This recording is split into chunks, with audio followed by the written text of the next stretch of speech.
6 సంవత్సరాల బిడ్డ నుంచి 60 ఏళ్ల ముసలి వాళ్ళ వరకు కూడా ఎన్నో హామీలు ఇచ్చి ఏ ఒక్కటి నెరవేర్చకుండా చంద్రబాబు నాయుడు గారు అయితేనే కూటమిలోని వ్యక్తులందరూ కూడా ఈ రోజు వెన్నుపోటు పొడిచిన పరిస్థితి మనం చూసాము.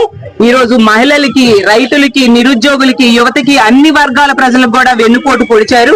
అలాగే తీసుకుంటే ఈ ఏడాది పాలనని ఒక్క మాటలో చెప్పాలంటే విధ్వంసము అని చెప్పొచ్చు, 2 మాటల్లో చెప్పాలంటే మోసము, దగా అని చెప్పొచ్చు, 3 మాటల్లో చెప్పాలంటే అప్పులు, అవినీతి, అరాచకం అని చెప్పొచ్చు. అంత దారుణమైన పాలన అందించారు.